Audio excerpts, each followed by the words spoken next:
Hello everybody and welcome to our weekend market briefing.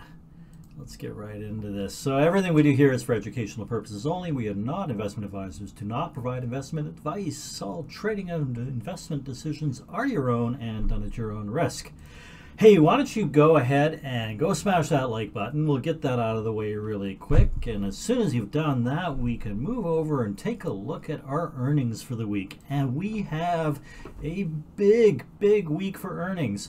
Something like about 1/3 of S&P 500 index companies are reporting this week. And we also have most of the FAANGs. We've got, so many big names reporting this week. There's so much to go through here. So let's get started on this and take a look at some of the most interesting stuff. But, just because I haven't highlighted doesn't mean it's not important, or certainly not important to you if you own it, of course. But we'll be updating this list every day in the morning briefings, which members of the Discord get to see every morning before the market opens. Just stay informed with that, because if I know anybody in the Discord owns something, then it is definitely mentioned in that morning briefing. So starting tomorrow, there isn't really anything big in the morning. After the close tomorrow, we've got Logitech. I think Logitech is pretty important. It's that computer peripherals business that they have. It's kind of telling us how the consumer, really it's a bit, in a way, it's a little bit of a proxy for how the consumer end of the chip business is doing. So, that's where AMD is pretty big, and Intel as well. If consumers aren't buying new computers, then they're probably not buying new peripherals. So these, Logitech and companies like AMD and Intel are kind of related to each other in that way. So that's why Logitech, I think, is quite important tomorrow afternoon. Not really a lot of other stuff that interests me on Monday afternoon there other than Logitech. So on Tuesday before the open, we've got UPS. That will be closely watched. I'm pretty sure they're ahead of FedEx. I think FedEx is next week. But UPS gives us a sense of how the economy is doing to a degree. They've lost a lot of their business to Amazon, though, so with Amazon doing their own deliveries and everything, they're not quite the bellwether they used to be for that. You can see here Coca-Cola, GM, Cleveland-Cliffs, all big companies, important companies, but not as important as some of the others, I think, on this list for tomorrow, or for Tuesday, sorry. Halliburton. Oil services company, probably doing really well. Has it run too much into earnings? Maybe it has, but that's an important one, and we know we're in a lot of energy stocks right now because that's where the money's being made. So we'll be watching Halliburton closely. 3M is one I'll be watching closely as well, and perhaps Raytheon too. Industrials are one of the better performing sectors lately, and been fairly consistent too. In around third place or so out of the 11 sectors. They've been there for a few months now in around third place. So we do want to be paying attention to what's going on in industrials. Now, obviously, a lot of the aerospace and defense stocks are there, and that's one of the reasons it's maybe a little higher on the list than some other sectors. But 3M is one worth watching. Maybe watch the reaction to it. On Tuesday in the morning. Because the chart looks like an interesting setup, perhaps, for an after earnings play. Certainly wouldn't touch it before earnings, though. On Tuesday after the close, big day. Microsoft, Alphabet, Google, right? ENPH. We've been watching ENPH in the solar sector. Now this has gotten beaten down a little bit. Maybe it's gonna come up off the mat from here. And when I say beaten down, I mean beaten down from all-time highs. ENPH is one of the outperformers in the solar sector. Visa, another really important company, and can give us a sense of how the economy is doing, how the consumer is doing. You can see also on Tuesday, we've got other companies that are fairly closely watched, Chipotle and Spotify and Texas Instruments. So, yeah, big day on Tuesday afternoon. Wednesday before the open, we've got Boeing. Waste Management is a popular dividend stock, but not really, it's not a growth stock that most of us would be terribly interested in. I've highlighted Hilton here because I think this is one of the first hotel chains to report. So that's that's why it's worth watching. This could set us up for some other hotel plays. Also, I think sets us up a little bit for Airbnb, which I think has a nice setup right now. And we're going to look at that later on in the session today. So on Wednesday after the close, another big day. So we've got Meta, really super beaten down. Sentiment is terrible. Can earnings be as bad as sentiment suggests? I don't know. We'll take a look at that chart a little later, and to see if we can decide that. Ford, I know, is closely watched. A lot of retail investors like this company. Teladoc, I know a lot of you in the Discord still hanging on to this. Will this be the first time since that that controversial acquisition? Will this be the first time that they can actually beat on earnings, or that they can impress the market and not crash on earnings? I think maybe it's got a chance. If they haven't figured out how to sandbag yet, they probably never will. So yeah, I'm going to be watching that one just for fun. I don't own Teladoc or anything. I'm going to be watching it just for fun, and because I know a lot of people in the Discord have it. So maybe we'll take a look at this on the Ticker Talk on Wednesday evening. EQT is a oil and mostly natural gas company that we have been looking at on and off and potentially playing a number of times, and they've got earnings after the close on Wednesday, so I'll be watching that one as well. Shopify is one of my holdings, unfortunately. I'm a bag holder on this one. So I'll be watching that closely. I kind of like the way the chart is setting up going into earnings. So maybe, hopefully, we'll see something good out of that. Caterpillar, another company in the industrial sector, also kind of looking like a half-decent setup moving into earnings. I've been actually, this is a kind of bit of a theme. I've been noticing, I was looking through a lot of charts earlier today, and I'm noticing lots of nice setups, and they're all on companies that have earnings in a few days. And so, there's things I wanted to, bring you guys, and it's like, oh, here's a nice looking one. Oh, earnings in a couple of days. But I found a couple. I found one that earnings are just over a week away, and so it could be a short-term swing trade, and maybe something if you want to invest in long-term. So we'll look at that later on. But yeah, so if they've got nice setups going into earnings, maybe if they don't gap up or down too much, then they are playable, right? So you can see the other companies we've got on Thursday before the open, on Thursday after the close.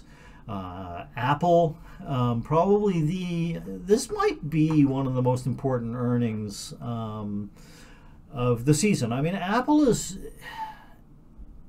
been leading the market pretty much. Everybody looks to Apple. If Apple's going up, then we all feel a little more comfortable.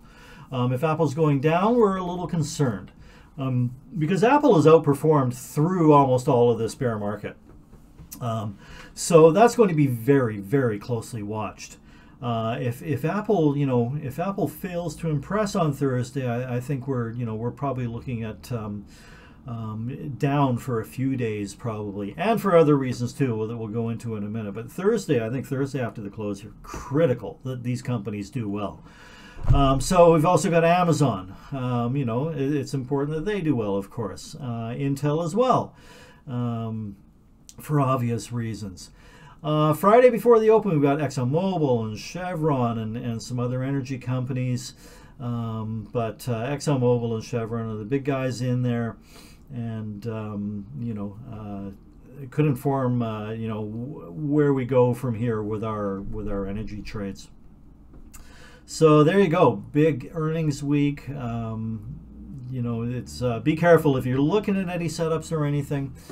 Just, you know, check and, you know, see when earnings is coming. You need to know when earnings are coming. You don't want to be jumping into a swing trade and, you know, without checking for earnings, and you're in there for a day and a half, and then all of a sudden earnings come out and you get whacked.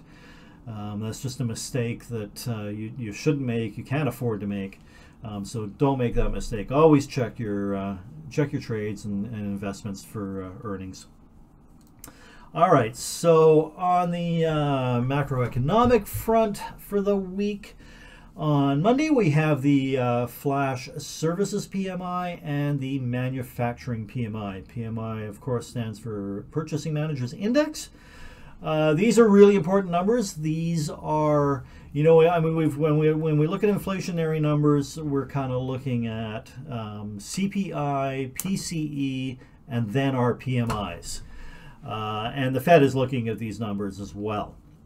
So these will be very closely watched, and they are coming out tomorrow morning.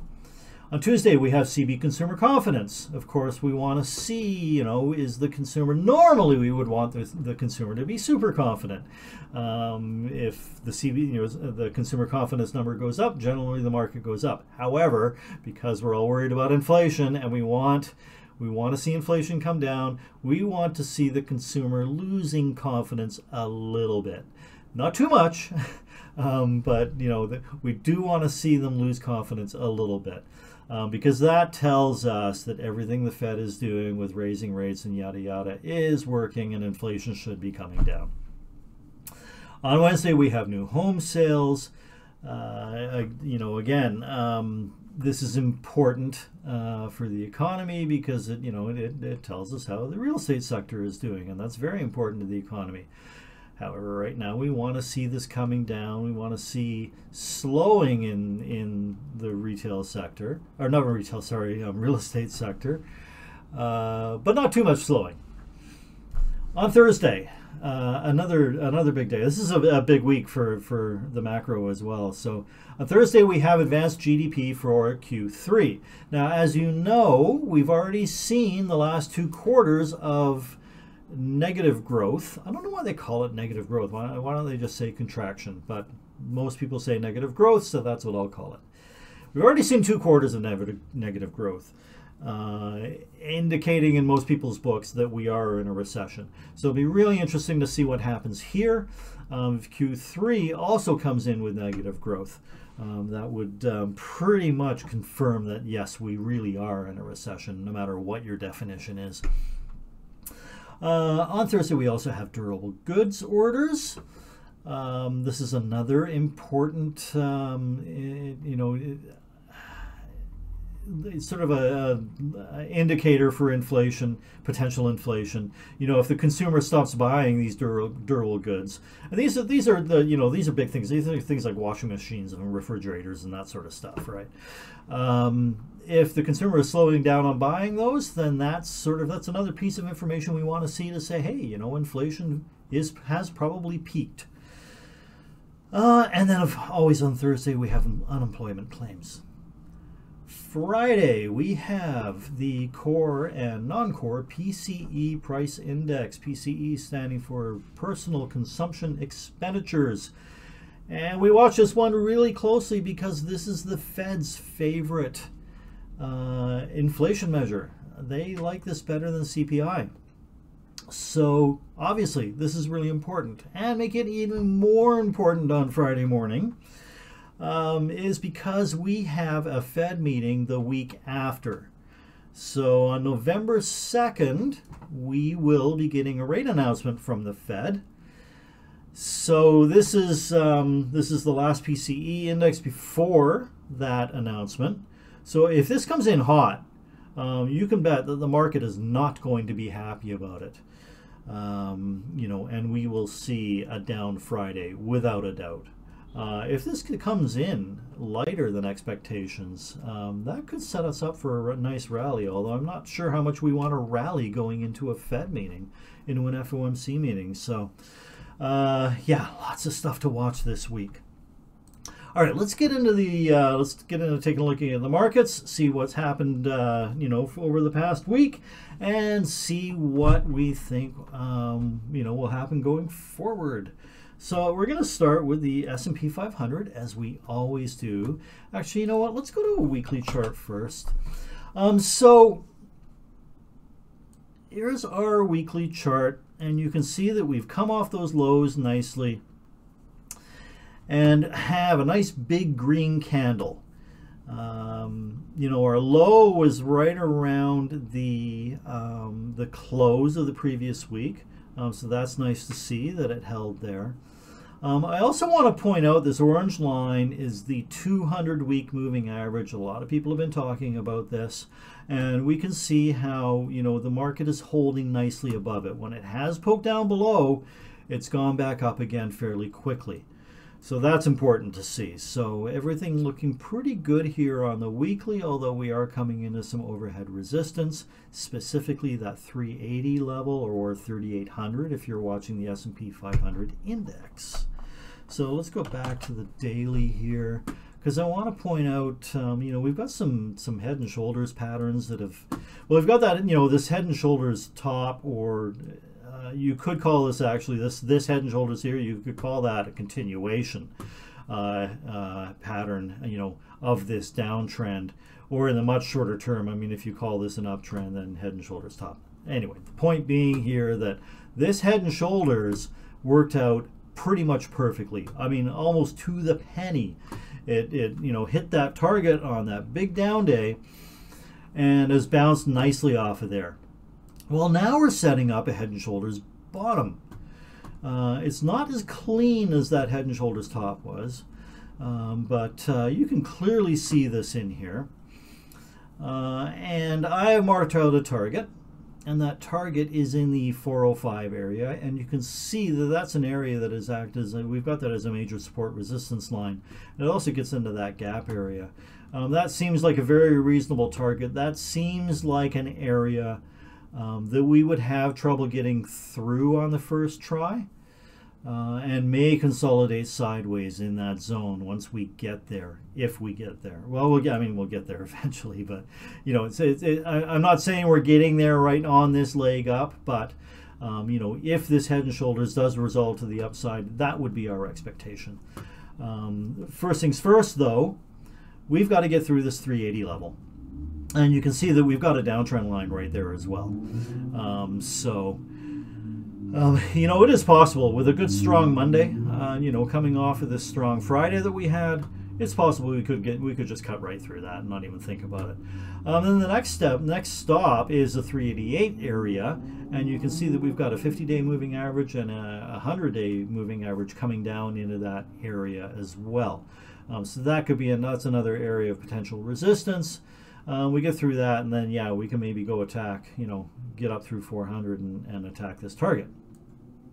So far, I mean, everything's looking pretty good here. I'm certainly not going to say this is the bottom, but we are seeing a lot of bottomish type action, right?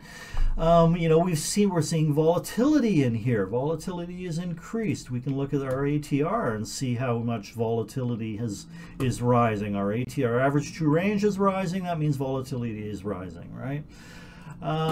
We can, just have to look at this big green candle here, right?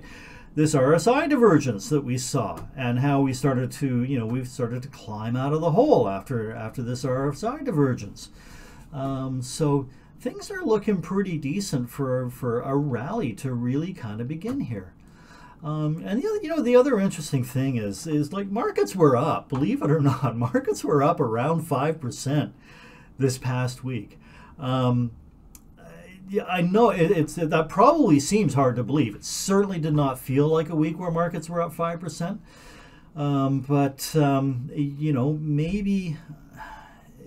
Maybe we just need to break out of this head and shoulders pattern here. Start picking off some of these resistance levels, especially that 380. I think it will start to feel like, we're having, we're rally on now. But given the price action, other than Friday, given the price action through the week, it certainly did not feel like a big up week. All right, let's move on to the Qs. So the NASDAQ was 100, is represented by the QQQ ETF. Pretty much the same thing going on here. You can see, you know, how we've moved up off those lows. We've been consolidating a bit. We put in a nice bullish engulfing candle, although we are still right under a resistance level. We want to be watching the 277 to 280 level on the Qs, and I want to get through that as soon as possible. IWM looks to have put in a nice double, or you might even call it triple bottom in here, but it's unconfirmed yet. I mean, we had this slightly higher high. We really need to go out and attack that 179 to 180 resistance area. But we had that nice big green candle, and you know, look at the size of this candle. IWM was the underperformer on Friday. The other indices certainly outperformed it. Let's take a look at the VIX. We are seeing what we need to be seeing on the VIX. You can see that we broke down on Thursday. We broke down from this uptrend line. So it's nice to see us break down through that line. But the real test comes, our first real test on VIX is, can we break through this little triple bottom right here? We have these three lows 3 days in a row here at around 2850. We need to break through that, and then we need to get down through this support line here. And when we get there, the 50-day moving average is going to be right around there too, and then, you know, the 100-day below that.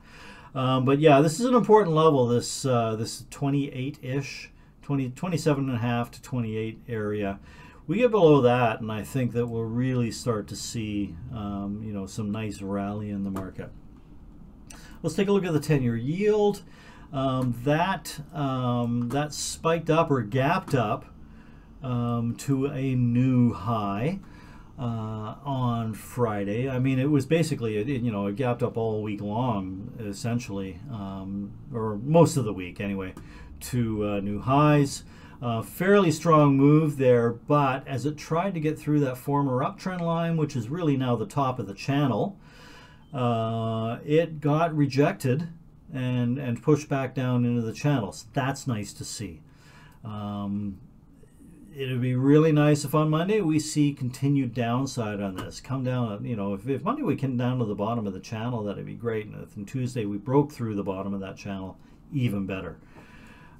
So yeah, good to see this rolling over. We need to, you know, this needs to continue to the downside. Let's take a look at the dollar index. Nice move down on Friday there. You can see this spiked up. That started to get really ugly on Friday, but rolled right over and pulled back.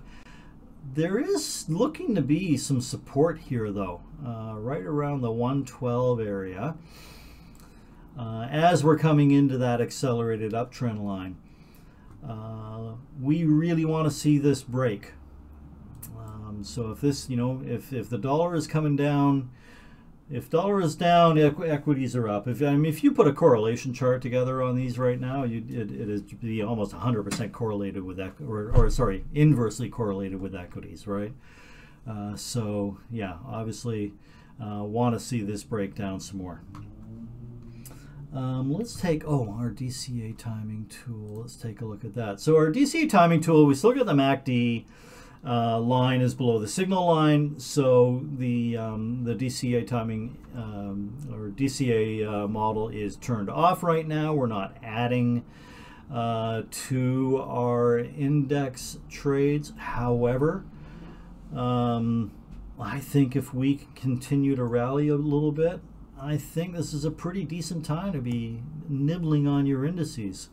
You know, what is there more risk of? Is there more risk of another 20% downside, or is there more risk of missing a big move to the upside, and a move to the upside that, you know, will likely last years? Eventually, when we come out of this bear market, we are going to go into a bull market that lasts years. I'm not in the camp that we're in a market that just goes sideways for the next 10 years. I really don't think that's a possibility.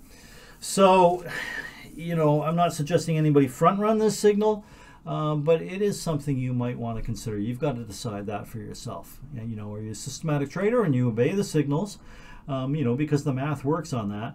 Or, you know, do you see an opportunity here to get into, you know, to be adding to your index trades at the lows?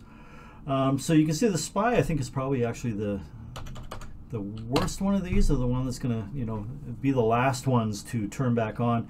This is the Qs. You can see we're a little bit closer, but not as big a gap between the MACD and the signal line there, and we are closer on that that 20-week moving average. And IWM, I think this one was almost ready to go. Yeah, it's, you know, this, if we have an up week, another up week in IWM, that definitely crosses the MACD line, will definitely cross from under and over top of the signal line, and we're very close to that 20-week moving average. I mean, this, I could see this going green by next weekend. Okay, so let's move on to some of our commodities. We'll take a look at gold here. So gold, is this a nice double bottom? Sure is setting up that way, isn't it? You know, we need to see a little more up in here, and we need to get through that 1680 resistance. But this is a nice potential reversal candle in gold here. And when you look at, oh, also notice the RSI divergence in that. Here we go. So our previous lows here, right? And from there, and we have just put in more lows, and that RSI is sloping upwards. RSI failed to put in new lows here. So yeah, that's a good sign for any gold bugs. There might be some interesting plays here. I didn't actually find any specifically, but if we look at the miners, you can see, are trying to develop a little bit of an uptrend. You know, we've got higher lows. Now, these higher lows are unconfirmed as yet because we don't have a higher high yet, right? We've got to get out above this high to really confirm this. But this looks, you know, if you're into this mining space or the gold space, you know, this has got to be fairly encouraging here. But watch out, there is some resistance right overhead. Silver was up like, yeah, silver was up a lot more than gold on Friday, but I don't know, I'm not really liking this chart so much. I don't like the way it went up and then, you know, got through these two moving averages, the 21 and the 50-day moving average, and then pulled right back down and closed just below them. It seems like this needs to consolidate some more. So I think that the play, if you're in this metal space anyway, the play has got to be gold for now anyway. Copper. Copper looking pretty decent too. We had, you know, we've been looking at this downward channel that was forming, and we look like maybe we've put in a higher low here. Again, it's unconfirmed as yet. We've got to go and put in a higher high before this low is confirmed. But this is looking pretty good and looking like it's going to continue and break out the top of this channel. So, you know, copper is something you might want to watch. FCX, Freeport-McMoRan is the big player in that space. And again, you know, their chart, I mean, they had a big day on Friday and kind of broke out of consolidation here, but I just don't know how you buy into a big candle like that. Where were they up? Yeah, 10%. So yeah, that's hard. You've got to wait until this sets up. You can't jump in here now. Okay, let's, what's next? Oh yeah, DBC, the General Commodities ETF. Looking a little messy here. It looks like it's, you know, trying to find some support. Needs to start moving up from here. We don't want to be testing this line for too long. DBA, the agricultural commodities, broke down out of that flag we were watching, or that channel we were watching.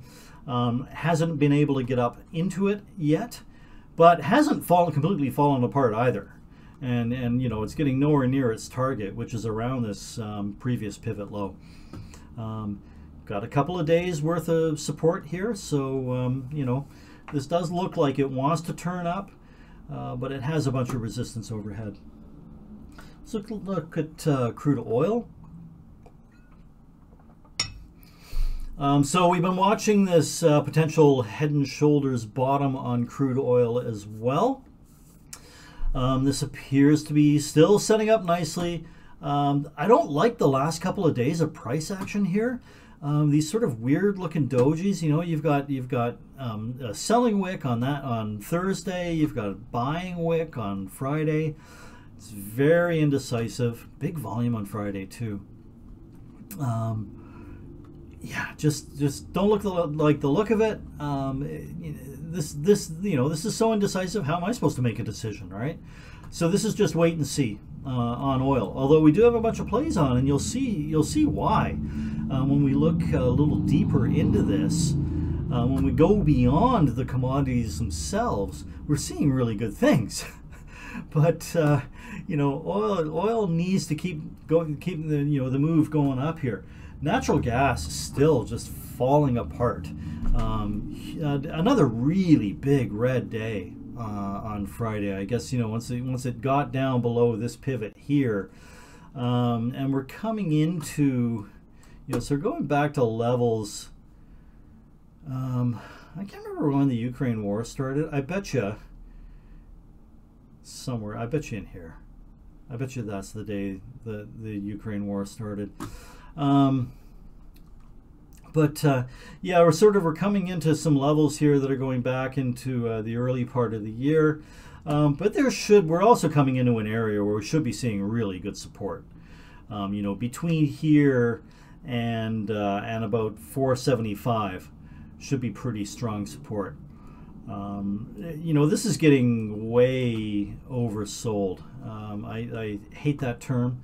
But you know, this is the reality of the situation.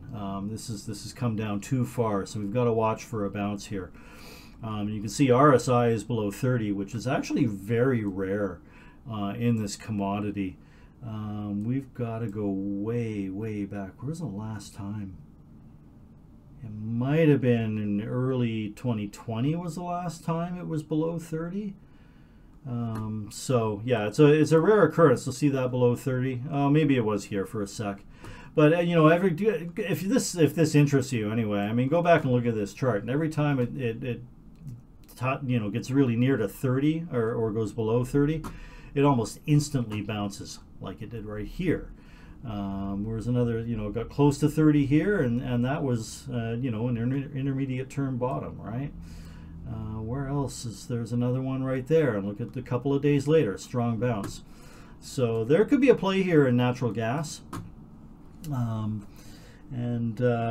company I was telling you about that has earnings, EQT is big in natural gas, but they have earnings coming up.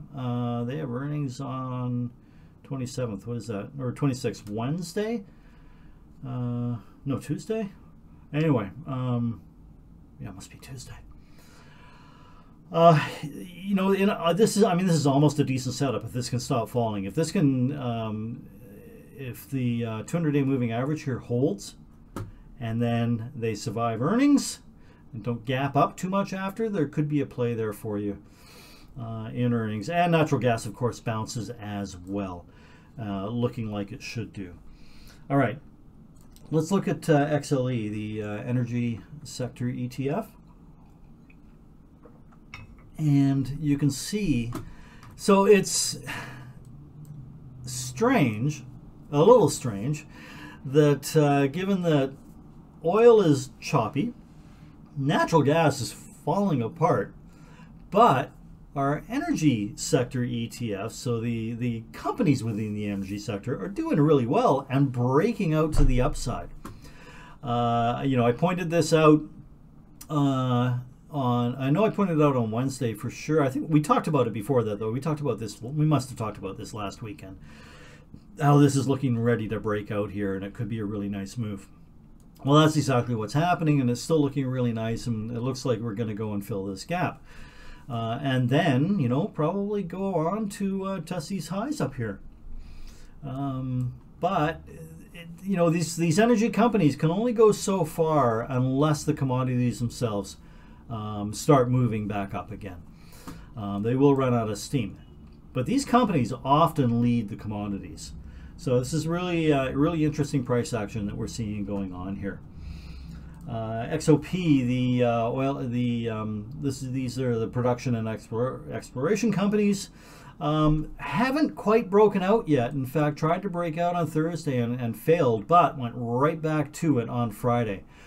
So yeah, we definitely want to see this one break out. And this ETF in particular is going to be more sensitive to the price of the commodities than XLE is. And then we have the oil services ETF, and you can see that has broken out very, very strongly as well. And remember, I mentioned that we've got Halliburton earnings coming up.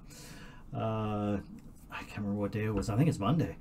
Halliburton is in this ETF. And part of the reason for this strong move up is Schlumberger went up strongly on their earnings. So definitely a sector that may still have some opportunities in it. If you dig a little deeper into this ETF, you might find some companies that haven't had their earnings yet. Maybe their earnings are a little bit farther out, or maybe there's a nice setup there. But there is some strength here, and we may try to, it feels like it might be getting a little late, but we might want to try and hop on that strength. MRO is an oil company that we started watching because there was this nice bull flag here, and I shouldn't say started watching, I'm in this. I bought that on the breakout on Thursday, the breakout that failed unfortunately, and was quite happy to see this move back up again on Friday. Obviously need to see this move up farther, and also need to raise my stop up just below break even. I think that stop should be under that level now. I had the stop under the candle from the day before the breakout. Okay. Let's take a look at TAN. TAN is kind of, you know, obviously had a rough time in a downward channel, still in that downward channel. However, potential double bottom forming here. You know, I mean, it came down to had that low. It broke below this pivot here, which we did not want to see, but it instantly bounced right back up again, put in that nice big green candle. However, started like grinding down. But again, when we got down to that level, we bounced up nicely on Friday.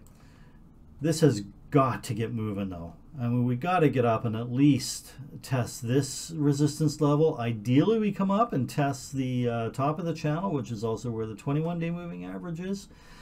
But yeah, this is a good start so far, but it is just a start. First Solar that we've been watching a lot. You know, it broke down out of its consolidation up at the highs. It hasn't come down too far. This doesn't look too bad, and you know, it could start moving up here, but I think there's going to be a fair bit of resistance here in this 128 area. We've got some moving averages there. We've got, you know, the level it broke down from. So not my favorite play here in solar. I think that Enphase is probably a better bet. You know, I like, you know, you know, this had this head and shoulders. It came down. It's pretty much fulfilled that target on the head and shoulders. Again, bit of a, you know, potential double bottom here. We've got a nice consolidation. If it can break to the upside from there, you know, this thing likes putting in these sideways consolidations. It puts in these bases, right? You can see I've drawn them all over this chart, and we might as well draw another one in here. There we go. Actually, here, just let me tweak that a little bit. There we go. All right. Yeah, I think, you know, if this sector is, well, I mean, this could definitely lead the sector. I was going to say, you know, watch that TAN ETF and see what it's doing, but I think, you know, this one goes first, you know, rather than any of the others in the sector. You know, maybe a breakout here is playable. I don't think it's for me, but I would not be at all surprised for this to break to the upside and start getting back up into this area where some of this, where it had consolidated previously. So yeah, if you're in this, I don't think you'd need to be too worried from here about downside. All right, let's take a look at some of our other sectors. We'll look at consumer discretionary. This is a little messy. It's nice to see it up off its lows, but not really showing the relative strength we want to see. And also you can see, look at how hard that reversed off a touch of that 21-day moving average. So I'm not ready to jump into this sector yet. Industrials, you've heard me talk about this a little bit already today. This is showing some relative strength in here. It's definitely trying to form an uptrend. You can see we've put in a couple of higher high, or here's a high, and now we have a slightly higher high. Is this resistance right here, or can it get through there on Monday and keep on going? And will it stall out at 90 or keep on going through there? I suspect, given its strength, we may see continuation out of this. This is going to grind higher, but as you can see, it's also not without its volatility. This is making some surprisingly large one-day moves. Because typically this stock is not that volatile. Let's look at our ATRs in this, and you can see how that volatility is moving up in this. And we're well above, if we look back in here, it wasn't terribly volatile at all, and we're well above those levels. All right, let's look at financials. Another fairly volatile sector lately.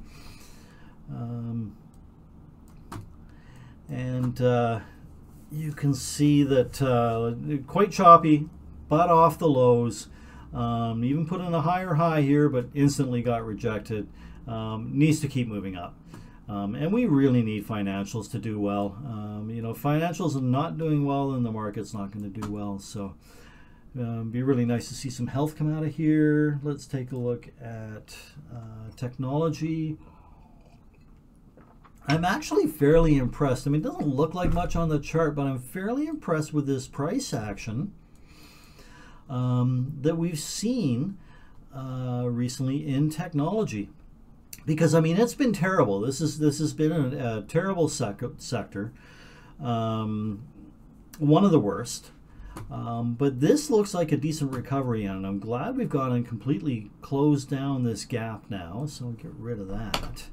But we've come up to a little bit of resistance. We need to go on attack. We need to get back into where this consolidation was, that island reversal. And really the reason I like this, so much is because we had that island reversal, and which is typically bearish. And then we had a breakdown, and then we reversed out of that breakdown. So really, this is looking to me now like a failed breakdown. It's had a couple of good tries at breaking down here, and it has failed. And we are about to go and attack, the highs from this consolidation, it looks like. So, yeah, very happy to see that. So this bodes well for some of those technology stocks like Apple that I was talking about earlier with their earnings coming up. We're going to need to see Apple moving up if this sector is going to move up. All right, communications sector. This one still kind of sucks. It is showing a little bit of strength. It did come off the lows. It did have, what looks like it's potentially a failed breakdown. But it's still weak compared to the technology sector. It's still got a fair bit of resistance overhead. I should probably actually draw that one in for now. We're going to have to watch out for this level if we come back to it. And really what happens here is probably really dependent on those Google and Meta earnings coming up this week. All right, so speaking of Meta, it is very, very near these lows. Big gap down, huge gap down on Friday, and it tried to retake some of it, but was unable to close the gap. So let's mark this gap in. I wonder if this will fill or not before earnings. What day were earnings on this? Was it Wednesday or Thursday? I think it was Thursday. Yeah, tough call here. I just so much negativity. That it seems like too much negativity. I kind of want to be contrarian on all this negativity I'm hearing. I just can't see things being as bad as everybody says it is. But then, you know, when you read some of this news yourself and take a look at some of the stats, especially when it comes to the metaverse just looks like a complete flop. I've even heard people calling Zuck a one-hit wonder. That, you know, he was the Facebook, obviously the hit, and he's just been unable to make anything else really work. And I guess there's a little bit of truth to that. But you know, it's so early in what they're doing with metaverse still, that I don't know. I think it'd be a mistake to judge Meta on what we're hearing about the metaverse recently. You know, I think we need to give them a little bit more time on that. But yeah, with all this going on, this is not a stock. This is a stock I'm glad I don't own, although obviously it'll be in an index fund that I own. But I'm glad I do not have a direct position in this. You know, I think that this earnings could be really interesting, because I think if they beat, or it's not as bad as everybody thinks it's going to be, this could have a really strong move up. So this will definitely be interesting to watch for earnings, and maybe even playing the following day. Apple, I like what I'm seeing here in Apple. We are breaking out the top of this downward channel. This is good news. Let's keep going. Let's get up through this 148 resistance, start attacking some of these moving averages and some of the other resistance levels there. But you know, we have not been this far above this channel line for quite a long, you know, since this channel started, right? It's not even really, though, you know, it's not quite a higher high yet. So we really need to, even if it just goes up a little bit farther, then pulls back, you know, but let's put in a higher high here. One more up day. Amazon also has earnings coming up this week. It's okay, but you know, it's coming into a little bit of minor resistance overhead. Probably doesn't do much between here and their earnings, I wouldn't think. You know, it's already had a bit of a move. Netflix, this thing is my nemesis. So, you know, I feel like I really kind of like, you know, I may have dropped the ball here. I've been trying to think about what could I have done differently? Because, you know, I've been talking about how once this gets in the gap, it probably goes. And I also talked about how with earnings coming, it's probably going to gap up after earnings, and it had a big gap up. Too big for me to do anything with. I guess I probably should have, you know, maybe bought on the breakout above the previous 2 days highs. You know, this is a nice candle on Friday, and it broke out above that 200-day moving average. It's a no-brainer that once it did that, it was going to, you know, have a nice move, and it probably continues to move up. However, you know, the reason I didn't do that is because the risk-reward, we're already halfway in, or almost halfway into this gap, right? Which means, you know, halfway from where I was wanting to get in this thing, you know, to the target. So my risk-reward has been cut, you know, in half. I'm taking, you know, kind of almost taking twice as much risk for the same reward kind of thing, right? Or taking the same amount of risk for half the reward. Not really something I want to do. And I think in retrospect, I probably should have, because I was convinced about these bases here, I probably should have been buying, you know, down in these bases, you know, near the lows of these bases. and especially probably here was probably my last chance to get a decent fill. Problem back here is, and thinking about, thinking about the sentiment and everything and how everybody felt back here. Did you really want to be buying stuff back here? And buying stuff you knew you were going to have to probably hold for a while. So, yeah, I'm still, I haven't figured out what the right play on this would have been. And it's really unfortunate because it was a beautiful setup. The one big problem was just this giant gap. When it finally went into the gap. So if you got in there, congratulations. Let me know how you played it, if you played it. I'd love to know, because, yeah, it's just, this one's bugging me. All right. All right, Google. So these guys have earnings coming up. They really need earnings to save them from much more downside. You can see we're just grinding around in a base near the lows. Not really what you want to be doing coming into earnings, because this support level here could easily fail, and if it does, depending how bad their earnings are, we're looking at probably somewhere from from 90 to 85 is where this ends up if the market is not pleased with their earnings. So yeah, do or die for Google. Microsoft. Kind of the same boat for Microsoft, though this is showing a little more strength coming into earnings, trying to close this gap down in here. Again, interesting, I mean, we've got to see, the market has got to be pleased with what they hear out of this company. But it's got a little more support underneath if earnings are bad. Tesla, hanging on by a thread here. This is a really important support level, right? There's a lot of downside if that fails.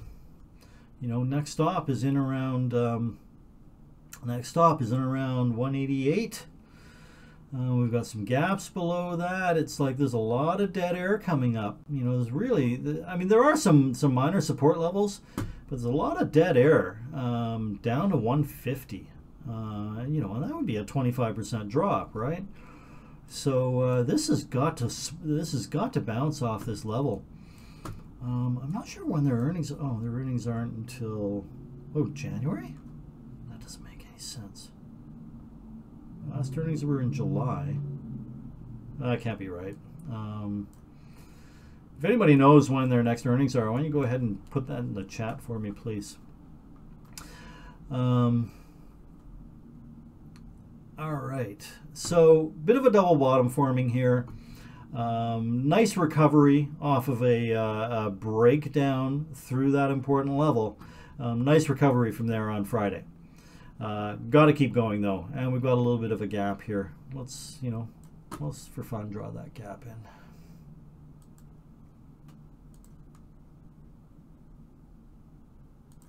So yeah, so that's what's left of the gap. You see the gap was much bigger before, but we've closed part of it, so we're in there closing the gap. So that's good to see. Need to go up and close the rest of it and just keep going up, obviously. Semiconductors, this is interesting. So really nice move on Friday, nice move off the lows. Like we've seen in a lot of the tech related stuff, this looks kind of similar. But it's nice the way this has had, nice strength and putting in, higher highs almost every day except for Wednesday. Now, I mean, a lot of people look at this and go, well, hey, that's just a bear flag, and they'd be right. We would expect to see this break to the downside, but I think with this strength we're seeing in here right now, coming into this resistance, I think we got a good shot at breaking through this. Also, I want you to notice the RSI. It's minor, but we have, an RSI divergence in here as well. So, this is potentially the turn in semiconductors, or this is what this is the first step we'd be looking for, right? But we've got a lot of resistance here. We want to see it break through that quickly. We'll look at a stock in the semiconductors in a minute when we look at a couple of setups. Healthcare, choppy, messy. I mean, it's a nice engulfing candle, bullish engulfing candle, but I don't know what to do with this. There's resistance overhead. It's too messy. Biotech, spending too much time down at the lower trend line here. After that head and shoulders, right? Does it now break down and go attack that target? Almost feels that way. What was this? Yeah, only up 2.7% on Friday. Something like with a high beta like biotech should have been up more than that if it's healthy. So yeah, not expecting too much out of this one. REITs. Still not looking great, spending too much time down at the support level. Pulled back too much, I mean, after the big green candle up and an attempted move up, it's pulled back too much in my opinion. However, on Friday, it did have this nice hammer. And we've got this RSI divergence going on here. So, maybe I'm being too bearish on this, but I don't know. I don't want to be in that space. Consumer staples, the rounding bottom we pointed out here is got a little threatened here, but it is still intact. Got to keep moving higher, obviously. And utilities, messy, choppy, down near lows. Tough call. Could go either way. All right, let's look at a couple of setups that I noticed. Now, I thought there would be more setups. Just, looking at the way the market moved up and everything and how we are seeing some strength. But like I said earlier, either the setups, what are nice setups, have earnings coming in a couple of days. So you can't play those, or you shouldn't play those. You got to wait till earnings is gone by. Or there just weren't that many great setups. But one of the ones I kind of like here, and I think that Hilton might help, because I think Hilton has earnings on, what was it, Monday or Tuesday morning?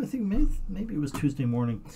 That might help inform what happens with Airbnb. Now, I will say with Airbnb, their earnings are on Tuesday of a week from now. So their earnings are about in a week and a half. I think that gives this setup some time. So you can see that we have been in a long-term downtrend in Airbnb. But, this is one of the ones that has recovered better and sooner than the others. Coming off those June lows, put in another low right at the end of July or end of June. Beginning of July, and it's been moving up and starting to base a little bit since then. This is a nice base here, and we can draw a nice little uptrend line here. So we're right now sort of consolidating. We've got this 4-day base right above the 50-day moving average, right above the 21-day moving average, which is rising. And we're kind of in the middle of this this larger base, this consolidation. This looks primed for a breakout probably tomorrow, and a move to, at the very least, up to the top of the base. Now, that's not a ton in there, but we're only at, right now we're at 120 bucks. The top of the base takes us to about 127.5. So that's not a bad move. $7 in there. Now the risk on this is, probably needs to be initially below the 50-day moving average or so. So you're looking at $5 or $6 of downside for a $7 upside move. So the risk reward isn't ideal. But if this started to go, I think it goes fairly quickly, and you could probably find a place intraday from Friday, to put your stop, and then even move it up as the day goes on Monday. If this is making a strong move, you'd move it up to break even as fast as you possibly can. So let's take a look and see if we can find any intraday on Friday to use as a stop. And look at this high here, okay? And then look how once we started breaking out of that zone, it did give us another nice leg up. So, you know, you could look somewhere under this high, you know, somewhere in the 119 to 118.50 area, I think would be a reasonably okay stop. You know, fairly tight. You know, maybe you want to get even under this consolidation area here, and that would put your stop in around, you know, 117.5. That's probably a little more reasonable. But I think that, like I said, I think if this goes, it goes fairly quick, and you can be moving your stop up fairly quick. But, you know, this is just a, you know, probably a couple-day swing trade. Now, if Airbnb is a company you want to own, you know, maybe this is giving you, maybe an entry here is giving you an opportunity to get in at a reasonably decent price. I mean, a better entry would be, you know, down on this trend line here. And I don't know that you want to get in with earnings coming this close. For me, if I play this, it's going to be in and out, and definitely out before earnings. However, I will be watching it through earnings. I'll be watching it, you know, if earnings disappoint a little bit, we could definitely see a move down to this trend line, and maybe it bounces off that trend line. If earnings are good, depending on where we are after we hit, you know, the top of this consolidation, you know, does it gap up a bunch? Because once it's out of this consolidation, there's a lot of dead air here. I think, you know, I think it's a fairly easy move for this go to 150. And it's kind of a drag that earnings are so soon, because I would love to be able to hold this for a move to 150. You know, I would watch what happens with the momentum as we come up into this resistance right here, and if, you know, if momentum wasn't slowing, then yeah, I'd be hanging on and trying to hold this all the way to 150. So that's my thoughts on Airbnb. This is not investment advice, of course, but I'm just, you know, pointing out some ways that this could be played. And the next one I wanted to look at is Micron. Now, Micron has been a real dog. This is a semiconductor company. It has been a real dog. You can see this has been totally beaten down, but it's starting to show a bit of strength, I think. There are definitely red flags here, though. Okay, obviously you can see this trend line. We were just trying to break out of that on Friday. We also, so we've got, you know, that intermediate term, or even long term really, downtrend line. We got to that. We have this rising wedge, and we got to the top of that rising wedge. Now, typically we would expect to see a rising wedge to break out to the downside. However, we have put in, you know, we got a high, we got a higher low, we got a higher high, you know, or a higher high here. We came in, we put, you know, another higher low, and now another higher high. It's all pretty subtle, but, you know, this is definitely how uptrends begin. So I'm not too concerned about this rising wedge, and in fact, as you know, from failed moves come fast moves. So if this breaks out the top side of this wedge, I think it's a really fast move up into that former gap. This gap has been totally filled. Not sure why I still have that on the chart. But there is a resistance level here still. I think this could easily blast on a breakout of the top side of this wedge. Easily blast into here. Maybe even have enough momentum to go through that and up into this resistance zone at 66. So I think this is definitely worth keeping an eye on. It's risky. It's a semiconductor. But yeah, this could make a move here, and it might be worth, you know, it might be worth holding for a few days. And the other nice thing is, you know, it's already had earnings, right? So there you go. That's the two best setups that I've seen, and I looked at a bunch of charts. So just want to thank everybody for coming out and watching. Don't forget to hit that like button, share and subscribe. And coming up on Wednesday, we have Ticker Talk, of course. And next weekend, we'll be doing the market briefing again. So thanks everybody, and enjoy the rest of your weekend.